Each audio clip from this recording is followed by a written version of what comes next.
Ashwini says में आपका एक बार फिर स्वागत है। मित्रों, आज चर्चा हाल ही में दुर्गा मूर्ति विसर्जन के दौरान जो घटना बहराइच जिले में हुई या जो छुटपुट घटनाएं हुई उनको लेकर एक बार फिर सवाल पैदा होता है कि ये घटनाएं संयोग थी या प्रयोग।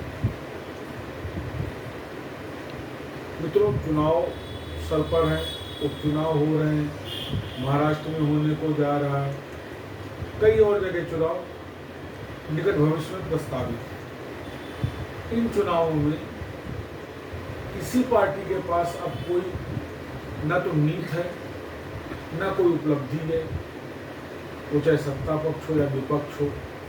हरियाणा में आपने देखा ही, सारी नीतियां विफल हो गई, सारे आह्वान विफल हो गए। बस केवल एक नारा चला, कटोगे तो बटोगे, बटोगे तो कटोगे। क्यों? इसलिए कि न सत्ता पक्ष के पास बताने को कुछ है और न विपक्ष के पास। विपक्ष की राजनीति भी केवल तथाकथित अल्पसंख्यक वोटों पर आधारित रह गई है।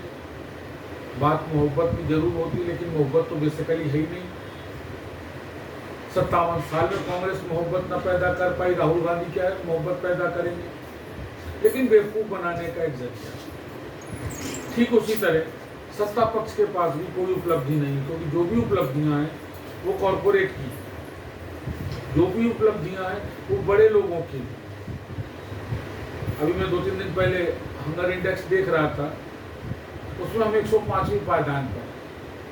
भाजपा के नेताओं का कहना है साहब ये तो एक वामपंथी संगठन है, वो हंगर इंडेक्स जारी करता है।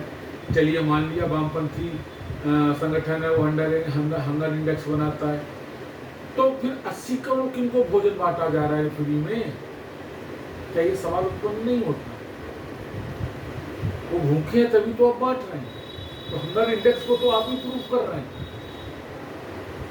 विकास का पैसा वोट बैंक के लिए फ्री में बट रहा है। मैं पुनः एक बार आपको याद दिलाना चाहूंगा कि अटल जैसा नेता हिंदुस्तान के सदन में कहता था कि फ्री का वितरण जनता को कामचोर और देश को कमजोर बनाता है। लेकिन हमारी वर्तमान सरकार, जो कि अटल जी की पार्टी का प्रतिनिधित्व करती है, उसको समझ में नहीं आ रहा और उसको फ्रीबीज भी नहीं मानती। विपक्ष बांटे तो फ्रीबीज और सत्ता बांटे तो फ्रीबीज नहीं है। ये राइट टू फूड है,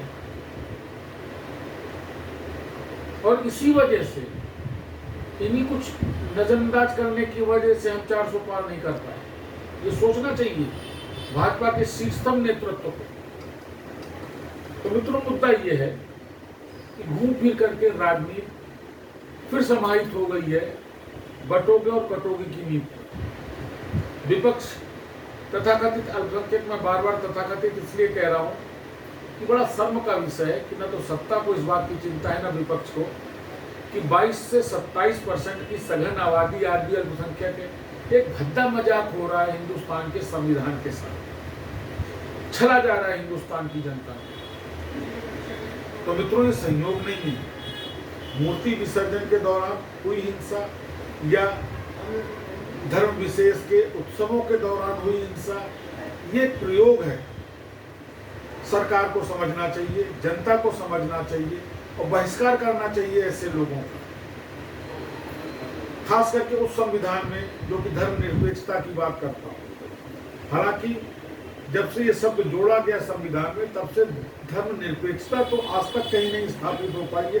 हाँ, धर्मनिरपेक्षता के नाम पे वोट बैंक जरूर बनाया जा रहा है। सोचिए मित्रों, ये प्रयोग कितना घातक है हिंदुस्तान की अक्षुणता के लिए, अखंडता के लिए, एकता के लिए और सामाजिक समरसता के लिए। विचार करिएगा मित्रों। पुनः एक बार आपसे मुखातिब होऊंगा। नमस्कार।